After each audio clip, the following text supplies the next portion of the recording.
का सुसमाचार। लूक अध्याय 15। अब जब कर वसूलने वाले और पापी सभी उसे सुनने उसके पास आने लगे थे, तो फरीसी और यहूदी धर्मशास्त्री बड़बड़ाते हुए कहने लगे, यह व्यक्ति तो पापियों का स्वागत करता है और उनके साथ खाता है। इस पर यीशु ने उन्हें ये दृष्टांत कथा सुनाई, मानो तुम में से किसी के पास 100 भेड़ें हैं और उनमें से कोई एक खो जाए तो क्या वह 99 भेड़ों को खुले में छोड़कर खोई हुई भेड़ का पीछा तब तक नहीं करेगा जब तक कि वह उसे पा न ले। फिर जब उसे भेड़ मिल जाती है तो वह उसे प्रसन्नता के साथ अपने कंधों पर उठा लेता है, और जब घर लौटता है तो अपने मित्रों और पड़ोसियों को पास बुलाकर उनसे कहता है, मेरे साथ आनंद मनाओ क्योंकि मुझे मेरी खोई हुई भेड़ मिल गई है। मैं तुमसे कहता हूँ, इसी प्रकार किसी एक मन फिराने वाले पापी के लिए उन 99 धर्मी पुरुषों से, जिन्हें मन फिराने की आवश्यकता नहीं है, स्वर्ग में कहीं अधिक आनंद मनाया जाएगा। या सोचो, कोई औरत है जिसके पास 10 चांदी के सिक्के हैं और उसका एक सिक्का खो जाता है तो क्या वह दीपक जलाकर घर को तब तक नहीं बुहारती रहेगी और सावधानी से नहीं खोजती रहेगी जब तक कि वह उसे मिल न जाए। और जब वह उसे पा लेती है तो अपने मित्रों और पड़ोसियों को पास बुलाकर कहती है, मेरे साथ आनंद मनाओ क्योंकि मेरा सिक्का जो खो गया था मिल गया है। मैं तुमसे कहता हूँ कि इसी प्रकार एक मन फिराने वाले पापी के लिए भी परमेश्वर के दूतों की उपस्थिति में वहाँ आनंद मनाया जाएगा।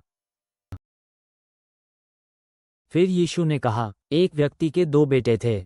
सो छोटे ने अपने पिता से कहा, जो संपत्ति मेरे बाटे में आती है उसे मुझे दे दे। तो पिता ने उन दोनों को अपना धन बांट दिया।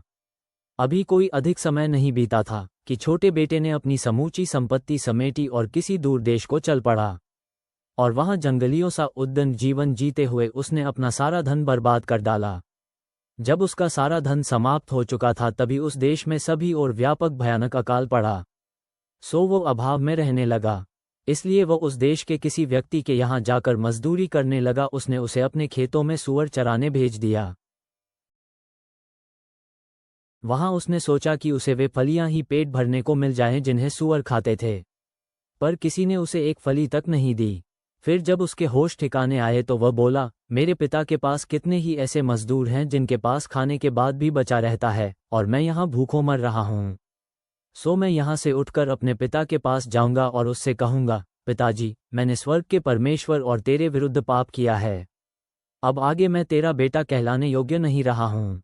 मुझे अपना एक मजदूर समझकर रख ले। सो वो उठकर अपने पिता के पास चल दिया। अभी वो पर्याप्त दूरी पर ही था कि उसके पिता ने उसे देख लिया और उसके पिता को उस पर बहुत दया आई। सो दौड़कर उसने उसे अपनी बाहों में समेट लिया और चूमा।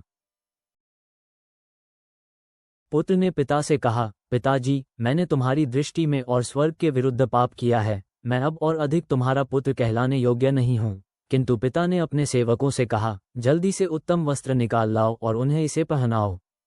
इसके हाथ में अंगूठी और पैरों में चप्पल पहनाओ। कोई मोटा ताज़ा बछड़ा लाकर मारो और आओ उसे खाकर हम आनंद मनाएं। क्योंकि मेरा ये बेटा जो मर गया था अब जैसे फिर जीवित हो गया है।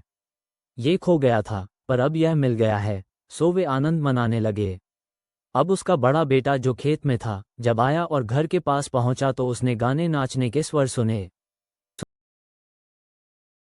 उसने अपने एक सेवक को बुलाकर पूछा, ये सब क्या हो रहा है? सेवक ने उससे कहा, तेरा भाई आ गया है और तेरे पिता ने उसे सुरक्षित और स्वस्थ पाकर एक मोटा सा बछड़ा कटवाया है। बड़ा भाई आग बबूला हो उठा, वह भीतर जाना तक नहीं चाहता था। सो उसके पिता ने बाहर आकर उसे समझाया बुझाया, पर उसने पिता को उत्तर दिया, देख, मैं बरसों से तेरी सेवा करता आ रहा हूँ। मैंने तेरी किसी भी आज्ञा का विरोध नहीं किया, पर तूने मुझे तो कभी एक बकरी तक नहीं दी कि मैं अपने मित्रों के साथ कोई आनंद मना सकता। पर जब तेरा ये बेटा आया जिसने वेश्याओं में तेरा धन उड़ा दिया, उसके लिए तूने मोटा ताज़ा बछड़ा मरवाया। पिता ने उससे कहा, मेरे पुत्र, तू सदा ही मेरे पास है और जो कुछ मेरे पास है सब तेरा है। किंतु हमें प्रसन्न होना चाहिए और उत्सव मनाना चाहिए क्योंकि तेरा ये भाई जो मर गया था अब फिर जीवित हो गया है। ये खो गया था जो फिर अब मिल गया है। स्वर्गीय पिता खोई हुई भेड़ और सिक्कों के मिलने पर आनंदित होते हुए आज हमारे भटके हुए समाज में भटकने वालों का पीछा करें। उदार हृदय से व्यर्थ की गई विरासतों को क्षमा करें। समुदायों में पश्चाताप करने वाले पापियों का उत्सव मनाएं। स्वर्ग की पार्टियों में आनंद को पुनर्स्थापित करें। अपनी कृपा और अनुग्रह से हमें ढक लें। आमीन।